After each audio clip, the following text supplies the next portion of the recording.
Charles Consigny, bonsoir. Bonsoir. Raquel Garrido, bonsoir. Bonsoir. Ancienne députée, cofondatrice du mouvement L'Après. Est-ce que ce déjeuner entre Jordan Bardella et les chefs d'entreprise vous choque? Non, honnêtement, honnêtement, il me choque pas. Simplement, je le trouve très téléphoné, très habituel.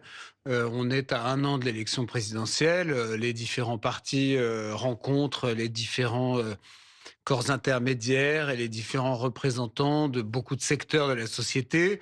Ça ne me choque pas. Simplement, j'observe qu'il y a beaucoup de politique politicienne de la part de Jordan Bardella et du Rassemblement national dans ce déjeuner, puisque, à mon sens, le RN est une espèce de monstre à 2 têtes, avec Marine Le Pen qui s'occupe en gros du social et qui tient une ligne de gauche, et Jordan Bardella qui s'occupe de conquérir la droite et qui tient donc une ligne de droite. Il a écrit au MEDEF, libéral, pro-business, promettant aux chefs d'entreprise de déverrouiller l'économie française en supprimant certaines contraintes. C'est ce qu'on dit tous les 5 ans, c'est ce qu'on disait tous les 7 ans avant les présidentielles.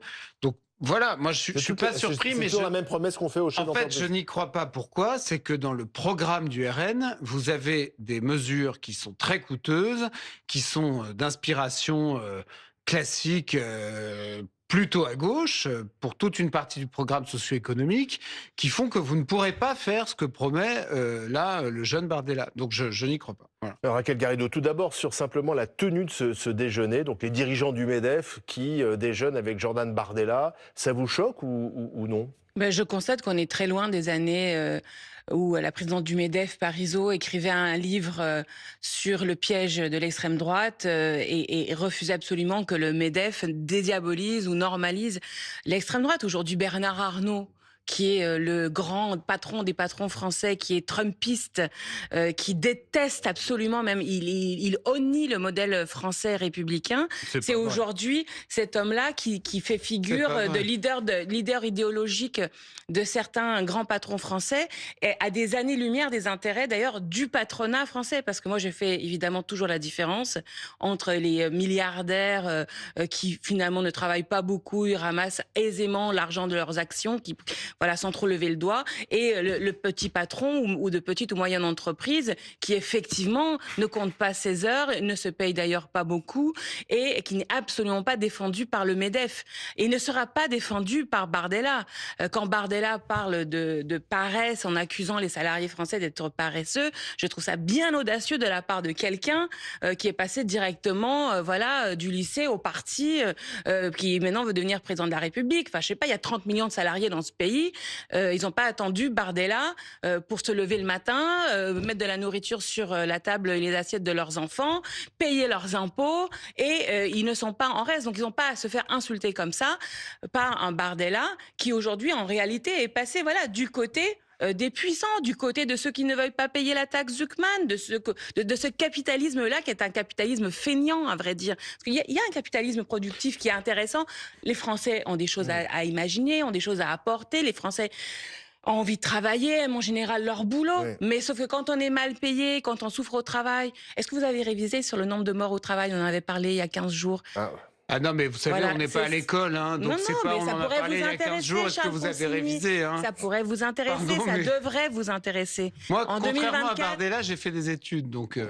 Mais c'est 760. J'ai pas besoin de les continuer. Alors, on va le dire pour les téléspectateurs, c'est 764 morts au travail en France, et auquel il faut rajouter les accidents sur le trajet, auquel il faut les 200 morts de maladies professionnelles. C'est ça qu'il faudrait dire aux patrons. Moi, si j'allais voir les patrons aujourd'hui, c'est ce que je dirais.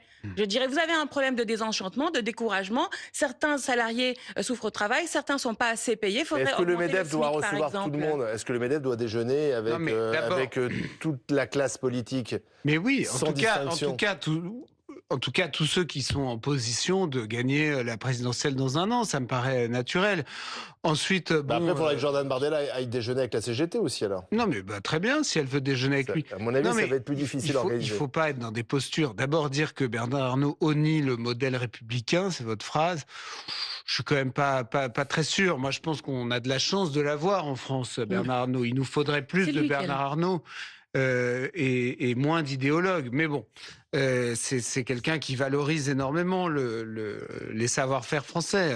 On peut être anti-patron comme ça par principe, mais il faut voir aussi certaines réalités. Alors, mais je voudrais revenir aussi sur ce que dit ouais. Jordan Bardella, parce qu'il arrive, Jordan Bardella, en disant la gauche, c'est le droit à la paresse, c'est sa valeur absolue.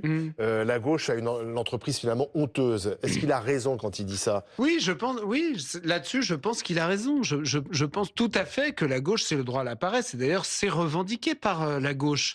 C'est revendiqué par Sandrine Rousseau, par exemple, qui est une des grandes figures de la gauche, qui en a fait des tonnes là-dessus. Je crois que ça a été revendiqué par beaucoup de figures du nouveau Front populaire. Ces deux modèles de société qui s'affrontent, la réalité, quelle est-elle? C'est qu'aujourd'hui, c'est plutôt le modèle de gauche qui a gagné en France. Et c'est pour ça qu'il ne faut pas s'étonner si des figures de droite, aujourd'hui, rencontrent un certain succès dans le pays. On est dans une situation où il y a une minorité de gens qui portent le fardeau d'un système qui ne tient plus debout parce qu'il est beaucoup trop injuste. Et on est à un point de rupture de ce point de vue-là. Donc, il ne faudra pas pleurer si demain, Bardella, qui a 12 ans et demi, est quand même élu président, bien qu'il soit pas du tout qualifié pour le poste. Ça, c'est une autre réalité que je veux dire aussi pour ne pas être dans des postures.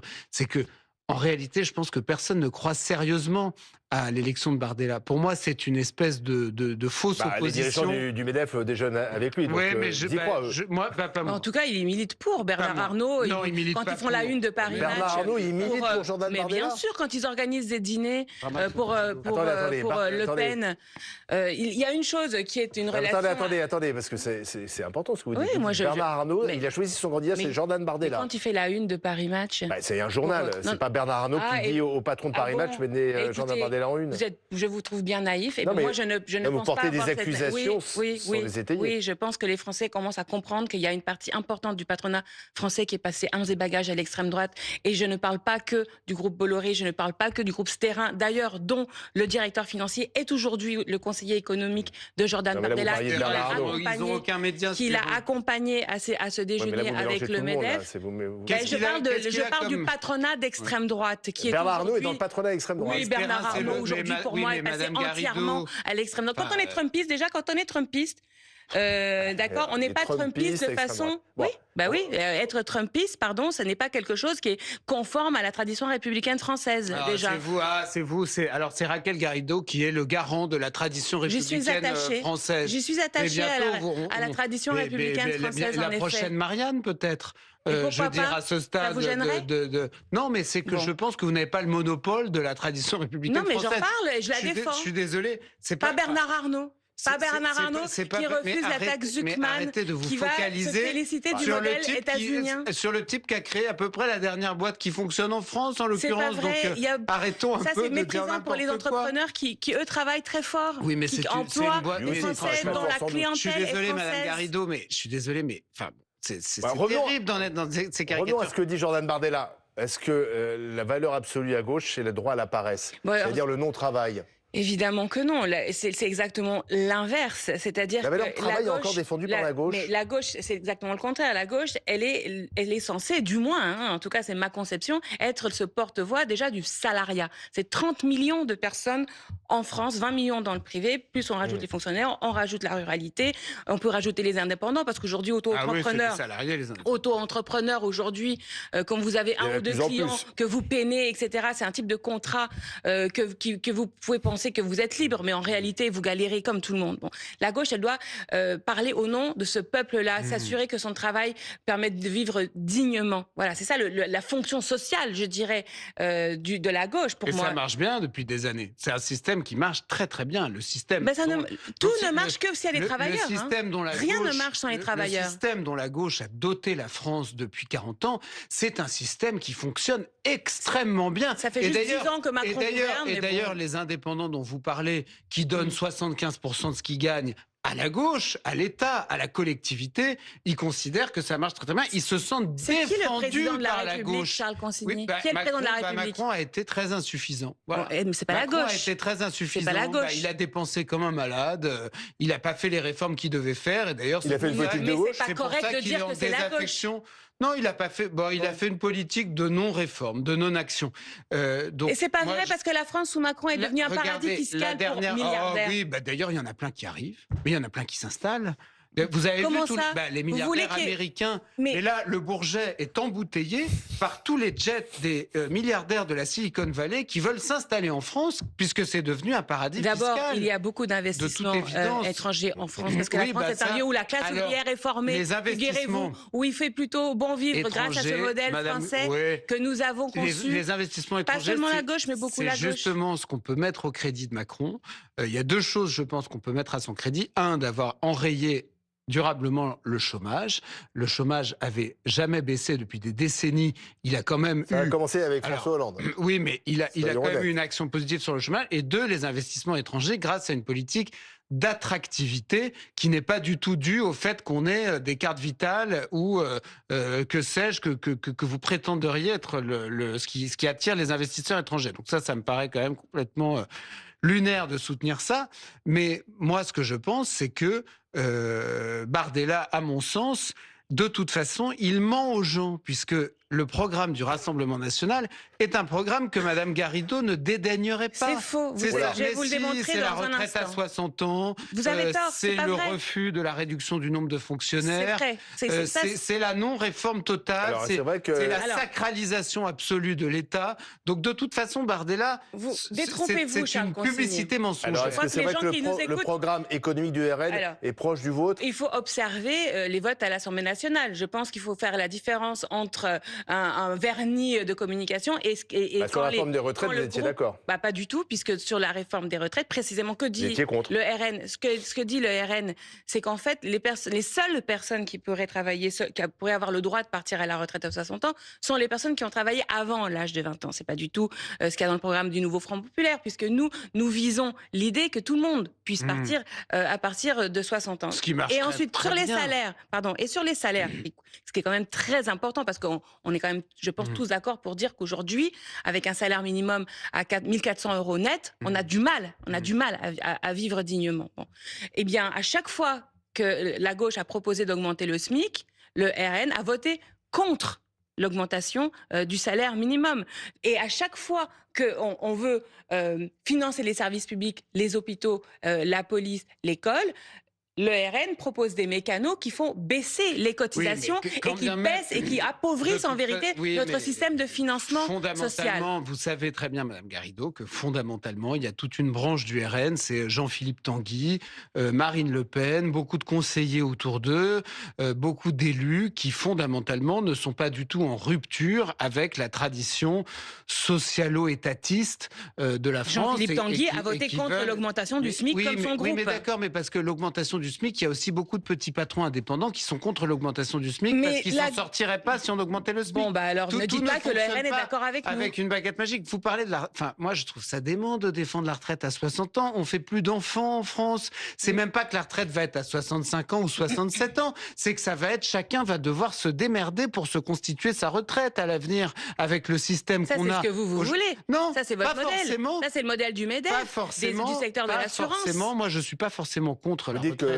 La retraite, répartition, mais je pense que ça n'est plus tenable. N'est plus viable. Moi, si vous voulez, j'aimerais qu'on sorte des postures. Bardella est dans des postures. Vous êtes vous-même dans des postures. Disons un peu la vérité aux gens. La vérité, qu'est-ce qu'elle est? C'est que les Français ne font plus d'enfants. En tout cas, plus suffisamment pour financer notre système de retraite. Et que donc ce système de retraite par répartition, avec l'âge de départ actuel où le nombre d'années de cotisation, ça revient au même, il n'est pas financé.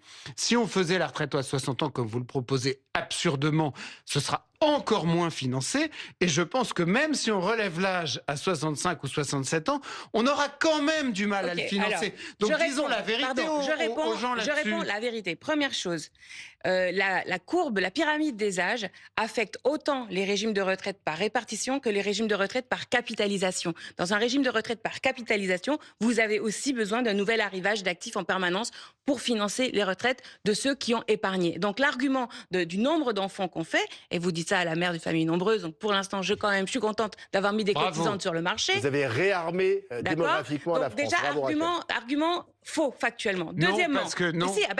Pardon. Deuxièmement, vous verrez qu'on ira vers ça. Revenons au fond.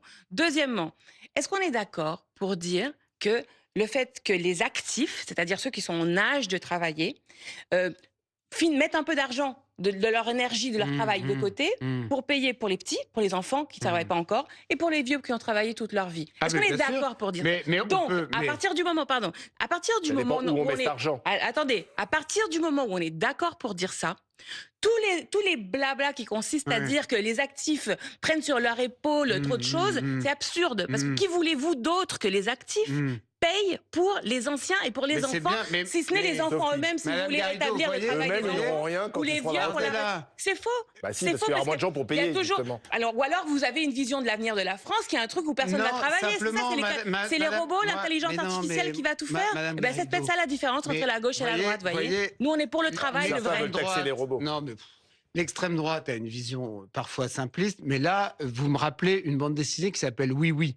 Je ne sais pas si vous vous souvenez de ce que c'est Oui, oui. Alors, on est tous d'accord. Celui qui travaille, il va travailler pour les petits et il va travailler pour les plus vieux. On dirait que vous expliquez à des enfants... Ben oui, je suis obligée de vous l'expliquer. Vous êtes toujours en train de remettre en cause nos conquêtes sociales. Mais non, mais là...